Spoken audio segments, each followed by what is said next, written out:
Voilà, je vous présente l'un de mes tout derniers livres qui est en train de paraître. Oh, wow! C'est un livre qui répond à certaines questions comme comment reconnaître la différence entre un don spirituel, un talent, un ministère, une opération divine.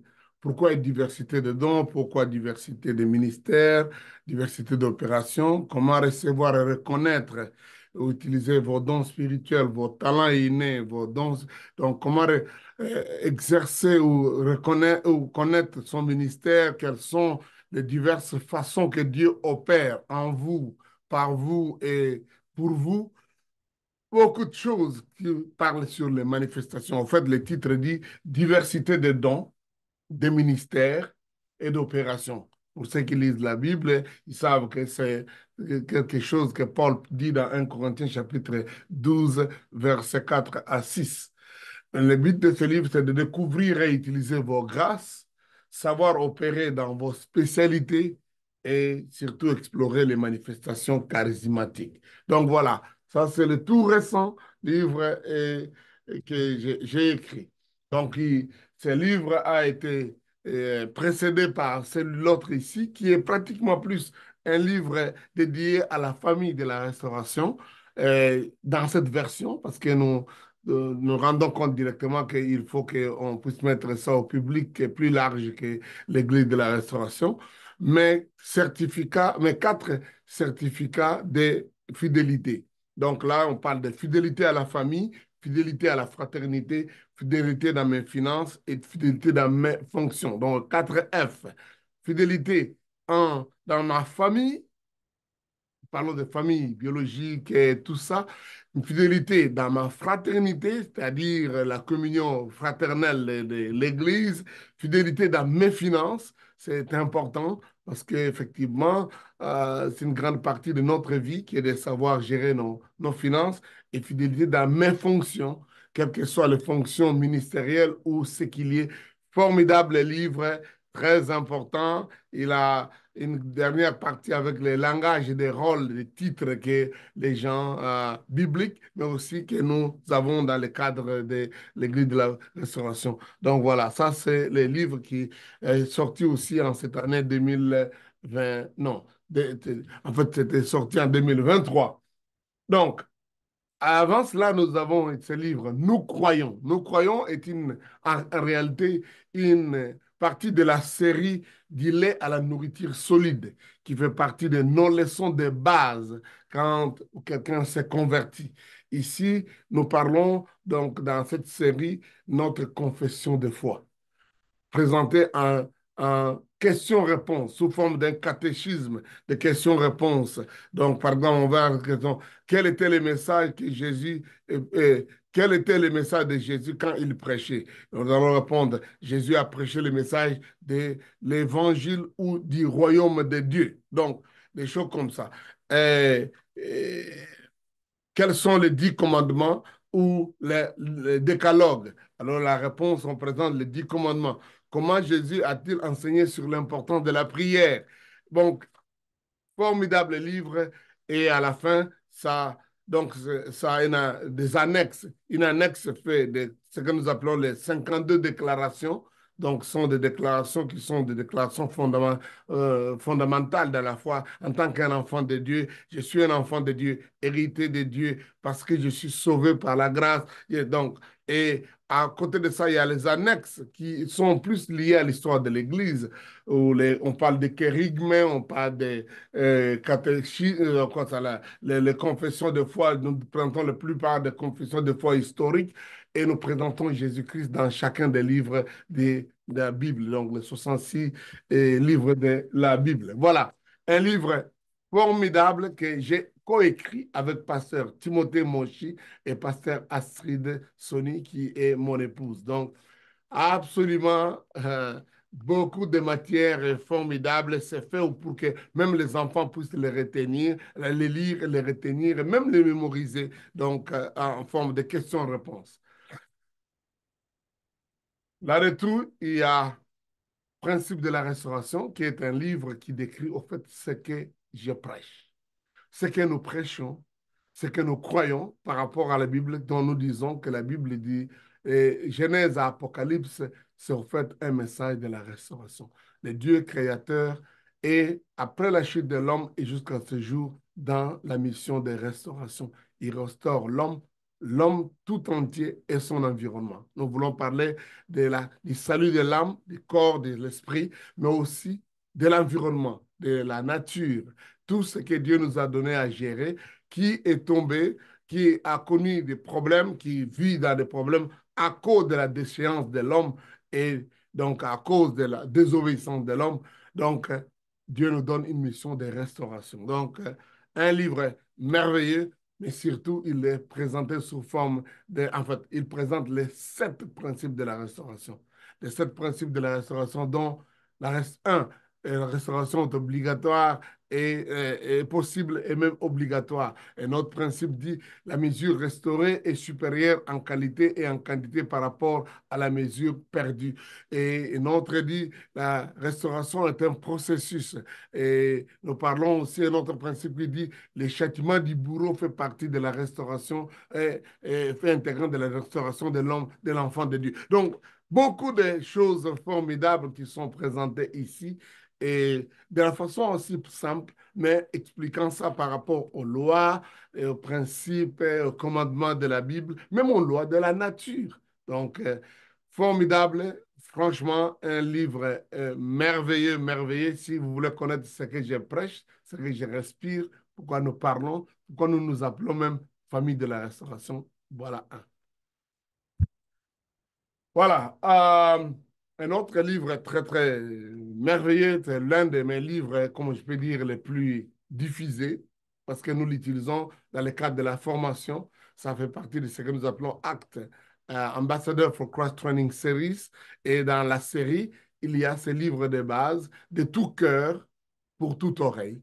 En fait, le livre ici, on enseigne comment savoir donner son témoignage et faire des disciples pour Christ. Parce que l'une des choses que nous enseignons dans Acte, dans Ambassador for Christ Training Series, c'est que Dieu nous a donné ce que nous appelons les 5 T, potentiel, des talents, des temps, des trésors, des technologies, mais aussi de notre témoignage.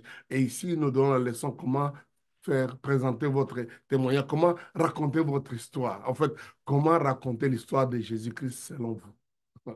Voilà, donc un livre formidable, un livre pratique sur, nous enseignons dans les camps bibliques, nous venons de l'enseigner récemment en Irlande avec une trentaine de jeunes, formidable, merveilleux, merveilleux, merveilleux.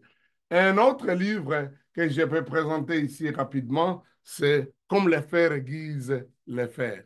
Ça, c'est l'un des premiers livres que j'ai publié, pas celui que j'ai écrit. J'ai écrit beaucoup de livres qui sont même pas encore même publiés aujourd'hui.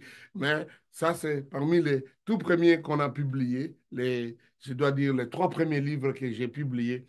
Donc ici, nous parlons de comment le faire aiguise le faire. En fait, nous parlons de 9 relations dynamiques à développer pour aiguiser votre vie et pour de, en fait, aiguiser votre destinée. Nous parlons de 9 relations sous forme d'un acrostiche en S, c'est-à-dire notre relation de souveraineté avec Dieu, notre relation de soumission vis-à-vis de nos leaders, nos responsables, nos parents, la relation de soutien vis-à-vis de nos partenaires, nos amis, ceux qui sont proches de nous, qui nous soutiennent dans ce que nous faisons, la relation de sagesse vis-à-vis de nos ennemis, parce qu'on en a, en tout cas, on ne peut pas éviter de se retrouver, malheureusement, parce que nous prêchons déjà, nous disons ce qui est bien, nous ne pouvons qu'avoir des ennemis et avoir la sagesse, comment se comporter vis-à-vis de ces gens-là. La relation de spécialité, comment nous avons des grâces spéciales et comment nous connaissons ceux qui ont des grâces spéciales et développer ces partages d'interdépendance qui va nous faire avancer. La relation avec soi-même. C'est important de se connaître. Qui est-ce que je suis en commençant par qu'est-ce que je suis en Christ. Et la relation avec les structures. Les structures sont généralement les structures sociales, les structures organisationnelles, hiérarchiques. C'est important d'apprendre, se mettre dans ces relations et aussi comment développer ces relations. Nous parlons par exemple pourquoi les enfants de Dieu ont intérêt d'être dans les structures sociales, dans les structures administratives, et parfois des structures de corps organisés comme l'armée, comme tout ça. Nous parlons de ça dans ce livre. Et puis nous parlons de la relation de salubrité, notre devoir, notre mission comme restaurateurs, comme des gens qui doivent assurer la survie, comment, le développement durable. C'est très important. Nous avons une responsabilité de la gestion de la terre et de ce que Dieu nous a donné.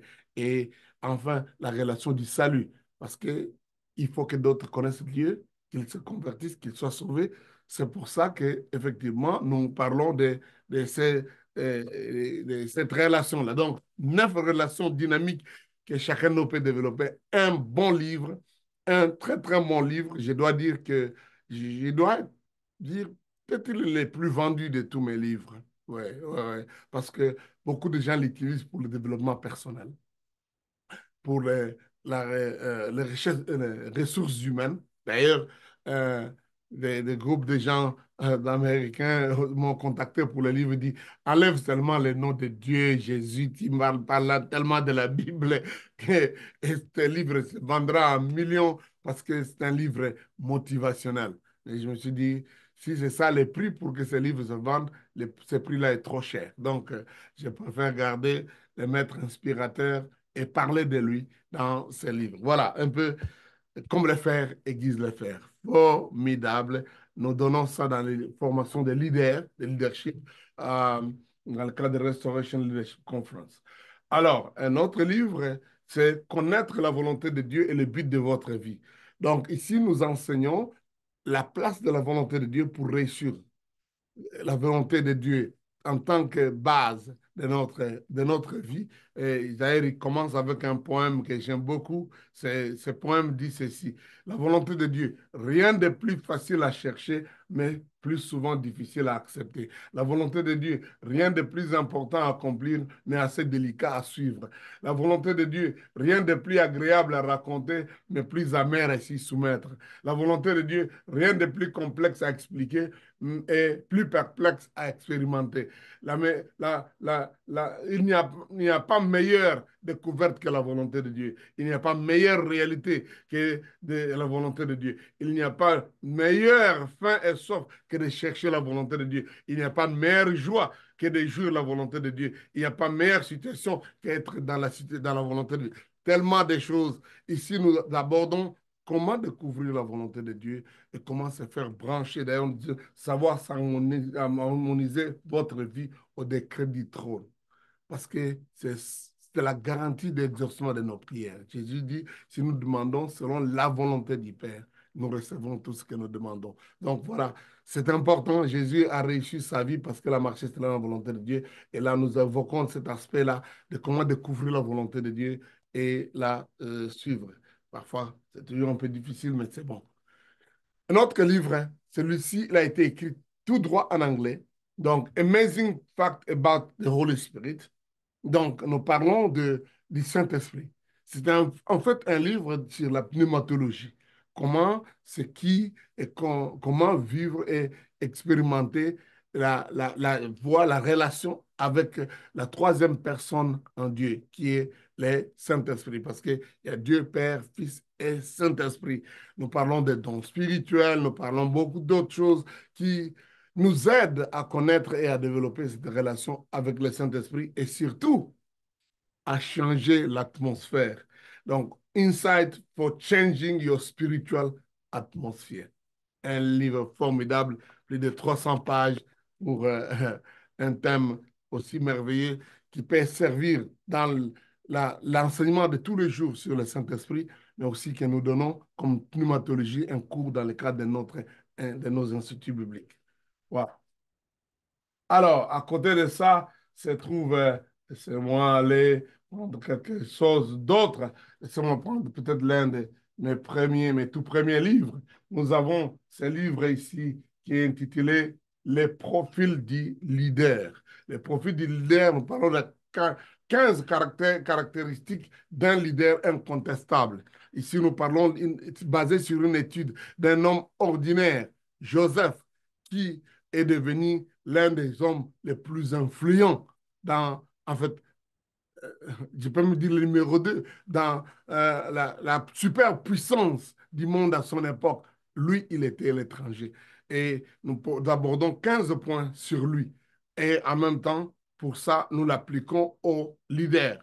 Donc, un leader doit être un visionnaire, il doit connaître sa vision.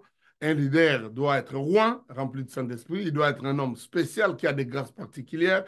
Il doit être un serviteur. Il doit être reconnaissant. Il doit être un interprète des songes des autres pour qu'ils connaissent ses propres songes. Un leader doit être quelqu'un qui connaît les temps de Dieu et non l'origine de Dieu. Un leader doit être un stratège, savoir monter des stratégies adéquates. Et un leader doit être établi, il ne s'improvise pas, il ne en fait, s'autoproclame pas. Un leader doit être humble, il doit être un homme équilibré dans sa vie publique, sa vie familiale, sa vie affective et émotionnelle. Un leader doit être un bon gestionnaire. Et là, franchement, Joseph a été l'un des plus grands qui a sauvé un empire qui pouvait tomber. Donc, un leader doit être un bienfaiteur, faire du bien même à ses détracteurs, à ceux qui lui font du mal. Un leader doit être un prophète. Il doit être prophétique pour donner des ordres, pour annoncer des choses qui vont en venir. Et surtout, un leader doit être un patriarche qui lègue un patrimoine pour dire, après moi, voilà ce qui arriverait. Très, très merveilleux livre. Et je recommande Les Profits des leaders. D'ailleurs, ce livre a été retenu dans le salon de livres de Paris et ça a été pris par une maison d'édition. Cette maison d'édition a finalement présenté ce livre à 3 reprises déjà au salon des livres de Paris, dont j'ai été parmi les 2000 auteurs dans le monde qui ont été sélectionnés à cause de ces petits livres. Et parce qu'il est tellement apprécié, encore une fois, par le monde des leaders et du développement personnel comme motivationnel. Donc, un livre que je recommande à tout le monde qui veut apprendre d'une façon pratique, à partir d'un exemple de quelqu'un dans la Bible, comment être un bon leader. Ah, ça, c'est parmi mes anciens, vraiment mes anciens, mes tout premiers livres publiés, je pense, en 2005 ou 2006, donc 2007, je pense, oui. Alors, un des d'autres plus vieux livres, de mes anciens livres, c'est Poèmes de papa. En fait, c'est un recueil de pensées et de vers soufflés, comme j'appelle. Ce sont des poèmes, des paroles mis en poème. J'aime beaucoup par celui-ci. Somme du passager. Dans ce monde, je suis de passage. Et souvent, dans mes voyages, certains grands virages sont pleins de tumultueux mirages. Mais je ne perds pas courage, car j'ai un vrai et sûr refuge dans mon immédiat parage, Jésus-Christ, les rochers des âges. Voilà, donc ça, c'est un livre que vous trouvez des poèmes comme ça dans ce livre ici. Je l'appelle Poème de papa parce qu'il a été collectionné. Donc, tous mes petits poèmes que j'écrivais partout, ma fille, quand elle avait 10 ans, elle apprenait à jouer, à utiliser l'ordinateur. Elle a collectionné mes poèmes et qu'elle écrivait et elle appelait les fichiers de ces collections poèmes de papa. Et quand elle a écrit tout ça, j'ai dit finalement, par honneur pour aider ma fille. Parce que moi, j'écris des poèmes comme en blaguant. J'écris beaucoup de poèmes pratiquement tous les jours. J'écris et je jette. Et elle m'a aidé à sauver quelques-uns dont un livre est sorti. Et ça m'a inspiré d'ailleurs à continuer à écrire d'autres livres de poèmes. Il y a celui-ci, Pleurs de plaie. C'est aussi une série, une collection de prières, de stances et des chants sur la guerre et les abus. Donc, ce livre est dédié aux artisans et activistes de paix, aux vétérans et seigneurs de guerre du monde et aux victimes des conflits du Congo. C'est un livre plein de poèmes. C'est juste des poèmes avec des paroles comme des paroles de certains auteurs, certaines personnes importantes. Donc, par exemple, ici, je parle de l'esclavage, la lâcheté, la violence. Et à côté de là, j'ai mis la parole de Mahatma Gandhi. Je crois qu'il n'y a qu'un seul choix entre la lâcheté et la violence. Je conseillerais la violence. On connaissez qu'il était connu comme l'homme de paix. Donc, voilà une des paroles. Alors, à côté de là, j'ai même ma propre parole, mes propres pensées. N'importe quelle guerre peut changer une jeunesse innocente et paisible à un monstre utilisant des machettes, des revolvers, des kalachnikovs ou des mitrailleuses. Donc, voilà. Donc j'aime beaucoup cette pensée de moi. Les règnes des terreurs des mers jusqu'au jour où le peuple découvre que la peur est une erreur. Voilà, donc c'est tellement de choses comme ça, pleure des plaies, où ça raconte les événements terribles qui se passent et comment les gens vivent des temps dans ce monde méchant et surtout dans des champs, des zones de guerre. Il y a même tout un poème sur les zones de guerre. C'est quoi? Comment ça se, comment, qu'est-ce qui se passe dans une zone de guerre? Une zone de guerre, c'est une prison fermée dans laquelle les armes sont des murs et la haine des tueries et la survie. Une zone de guerre est comme une prison ouverte, sans liberté, ouverte comme les firmaments, sans ozone, mais l'homicide est pur acide. Une zone de guerre est un lieu où la peur croise la colère et les échanges de feu n'est pas étrange, mais les cesser le feu est une bonne nouvelle. Voilà. Donc, des choses comme ça. Waouh! Pensez à ça. Pensez à ça. Donc, c'est un livre merveilleux de poèmes.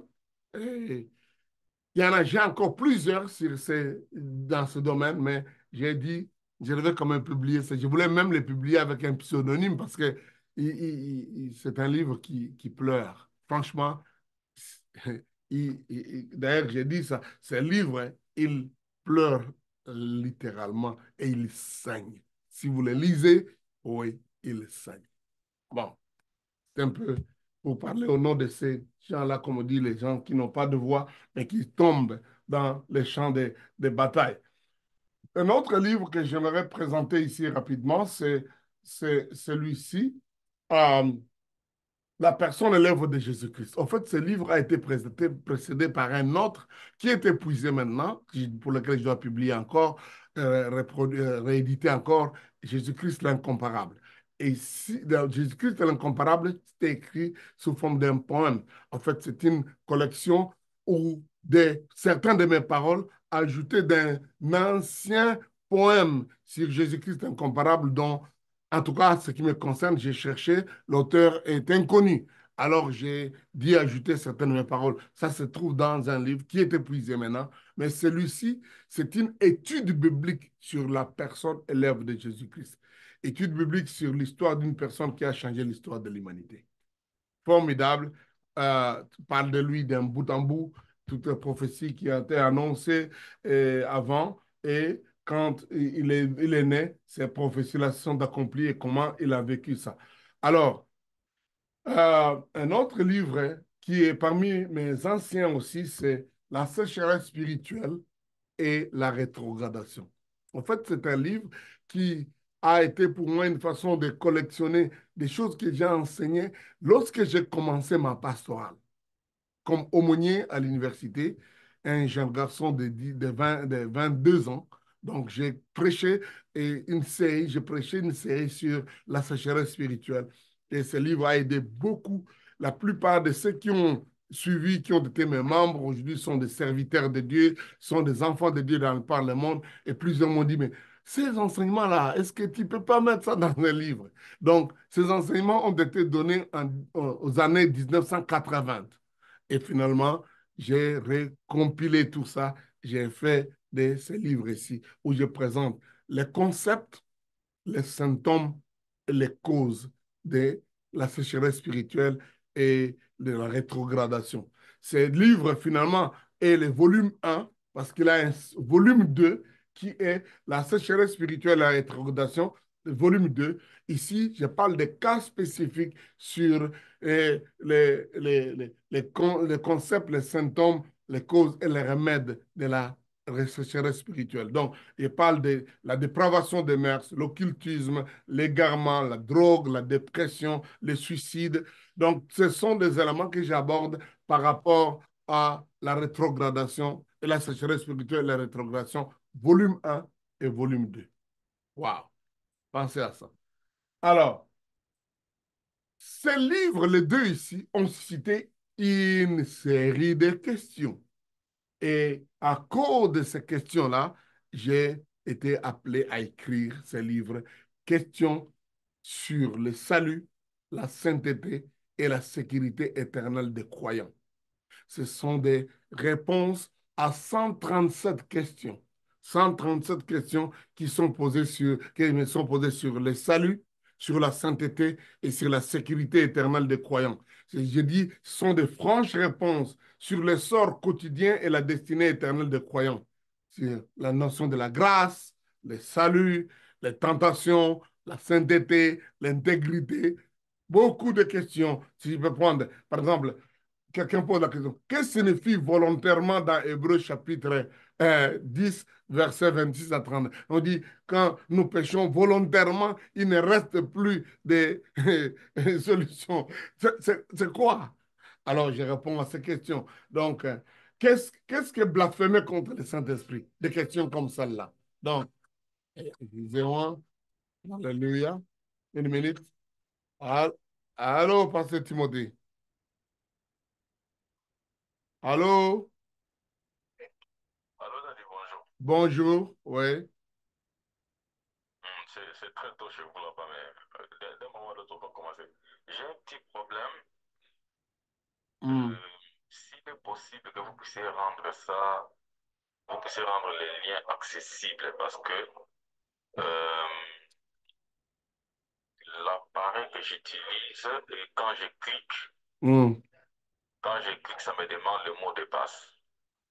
Et j'utilise Oh, un appareil différent, ok, ok, ok. de telle sorte que, de telle sorte que je ne risque de ne pas lire là où cet appareil est utilisé.